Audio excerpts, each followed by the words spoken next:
प्रभारी मंत्री पहुंचे जिला अस्पताल। तीसरी लहर की आशंका को लेकर लिया व्यवस्थाओं का जायजा। मंदसौर में कोरोना की तीसरी लहर की आशंकाओं के बीच स्वास्थ्य विभाग की तैयारियों का जायजा लेने के लिए प्रभारी मंत्री राज्यवर्धन सिंह दत्तीगांव जिला अस्पताल पहुंचे। यहां हर व्यवस्था का बारीकी से जायजा लिया गया। साथ ही अस्पताल प्रबंधन और अधिकारियों से जानकारी भी ली। साथ ही कमियां नजर आने पर सुधार के निर्देश दिए। प्रभारी मंत्री ने चिकित्सकों की कमी को मानते हुए कहा कि निजी चिकित्सक या अस्पताल से नौकरी छोड़ चुके चिकित्सकों को जिला अस्पताल अपनी सेवाएं दे सकते हैं। सतर्क है प्रदेश सरकार और कितने देखिए, जैसा आप लोग भी सब साथ में भी निरीक्षण कर रहे हैं, मेरे ख्याल से बधाई का पात्र है निश्चित तौर पे मंदसौर का पूरा तंत्र और हमारे जनप्रतिनिधि और जितने समाज सेवी हैं, क्योंकि ये फैसिलिटी जिसको हमने सबने भी देखा है, RT-PCR लैब मेरे ख्याल से आसपास कहीं इस्टेब्लिश नहीं है। करीब 50 लाख की लागत से विधायक जी ने और बाकी सभी लोगों ने मिलकर उसको इस्टेब्लिश किया। और इस्टेब्लिश करना एक बात है, लगातार इसको मेंटेन करके संचालित करना, इसमें करीब 8 लाख रुपए महीने का खर्चा भी आता है। उसको भी सरकार उसका प्रोविज़न कर रही है। और अच्छी बात यह है कि 12 घंटे में लगभग आपको यहाँ पे रिज़ल्ट मिल जाता है। मुख्यमंत्री जी ने स्पष्ट निर्देश दिए हैं कि किसी भी सूरत में हमारे सैम्पलिंग और टेस्टिंग कम नहीं होनी चाहिए। अभी भी करीब 700 एवरेज सैम्पलिंग कर रहे हैं, 700 से 900 सैम्पलिंग हो रही है। रैंडम सैम्पलिंग हो रही है भीड़ भाड़ वाले क्षेत्रों में कहीं भी, ताकि अगर कोई किसी कारण से कोई अगर आ जाए ऐसा केस जिसको संक्रमण की शंका हो, तो उसको हम पकड़ के उसकी चेन को आइडेंटिफाई करके चेन ब्रेक की जा सके। तो ये कुछ प्राइमरी स्टेप्स हैं और मेरे ख्याल से ये आवश्यक इसीलिए हैं कि हम चिन्हित कैसे करेंगे। चिन्हित तभी करेंगे कोई एक आधा कोई केस पकड़ा है तो, हालांकि बहुत मुश्किल होता है क्योंकि बहुत सारे लोग आते जाते हैं और कहाँ कब कैसे ये आ जाए, ये भी आप लोगों ने दूसरा फेज़ सबने देखा है, बड़ा भयावह फेज़ रहा।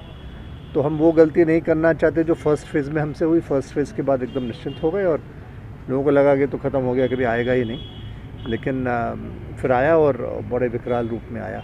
तो जैसा विदेशों में कई जगह पाया गया है कि वो बढ़ रहा है, UK में, दूसरे देशों में, और इसका इसमें जटिलता एक है कि ये म्यूटेट करता है कॉन्स्टेंटली। इसमें म्यूटेशन होता है, म्यूटेशन की वजह से इसका स्वरूप बदलता है, तो वो और मुश्किल हो जाता है।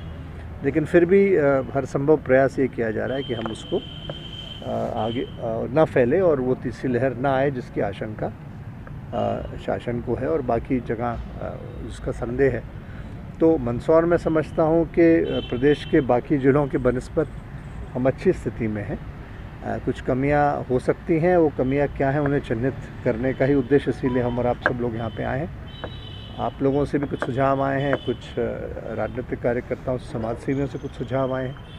तो जो भी आज हमें कमियां या वैक्यूम्स दिखेंगे उनको दूर करने का प्रयास किया जाएगा। मेरा आग्रह आप सभी के माध्यम से है कि डॉक्टर्स, चिकित्सक, टेक्नीशियंस, इनकी नितांत आवश्यकता रहती है। हम कितना भी कोशिश प्रयास करते हैं तो फिर भी कहीं कहीं हमें इसकी कमी हो ही जाती है, क्योंकि जनसंख्या निरंतर बढ़ती है। उस मात्रा, उस अनुपात में डॉक्टर्स एकदम से लाना बड़ा कठिन होता है। तो अगर कहीं भी ऐसे कोई चिकित्सक हों, युवा हों, सेवाभावी लोग हों जो अपनी सेवाएं हमें आके देना चाहते हैं, प्राइवेट डॉक्टर से भी मेरा विनय है कि आप भी कुछ समय निकालें। पैसा कमाने का तो जीवन में बहुत मौका आता है, लेकिन मानव सेवा का मौका कभी कभार मिलता है। जो प्राइवेट हॉस्पिटल डॉक्टर्स, उनसे भी मैं कहना चाहूँगा, कुछ डॉक्टर्स जो हमें छोड़ के चले गए हैं, उनसे भी मेरा निवेदन है, आपके माध्यम से व्यक्तिगत भी हम प्रयास करेंगे। प्रशासन से भी मैंने कहा है कि उनसे संपर्क करके उनसे कहा जाए कि आप कोशिश करके वापस लौटें और अपनी सेवाएं प्रदान करें, ताकि हम बेहतर तरीके से मंदसौर को सुरक्षित रख पाएँ। सर, केंद्र सरकार ने तबलीगी जमात को बैन करने को लेकर, प्रतिबंध लगाने को लेकर कितना सहमत है सर? देखिए, मुझे पूरे विषय की जानकारी नहीं है और मैं आज मुख्यतः कोरोना के लिए आया हूँ। पॉलिटिकल किससे? विश्व हिंदू परिषद की सर उनके बात से केंद्र सरकार की उन्होंने मांग करी है तबलीगी जमात पर प्रतिबंध लगाने को लेकर। कोई न कोई कारण रहा होगा। और देखिए, एक बात आपको हम सबको समझनी चाहिए कि इस देश का संविधान है और जो व्यक्ति देश के संविधान में आस्था रखता है, जो व्यक्ति देशभक्त है, चाहे किसी धर्म, जाति, समाज, संप्रदाय का, उससे हमें कोई बिल्कुल भी दिक्कत नहीं है। लेकिन जो भारत में रहेगा और दूसरे देश की जय कहेगा, उससे हमें निश्चित आपत्ति है, दिक्कत है, और उसको देशद्रोही हम मानते हैं। सब्सक्राइब करें माय यूट्यूब चैनल जनमत न्यूज मंसूर, ताकि आपको मिल सके लेटेस्ट अपडेट। साथ ही बेल आइकॉन दबाना ना भूलें। खबर चाहे राजनीति की हो या हो सामाजिक, या हो घटना दुर्घटना की, बात चाहे भ्रष्टाचार की हो या जनता से जुड़े मुद्दे की हो, या हो कानून व्यवस्था की, हम बात करेंगे आपके शहर की। मंदसौर जिले की हर खबर सिर्फ जनमत न्यूज पर। देखिए जनमत न्यूज की ये सनसनीखेज खबरें।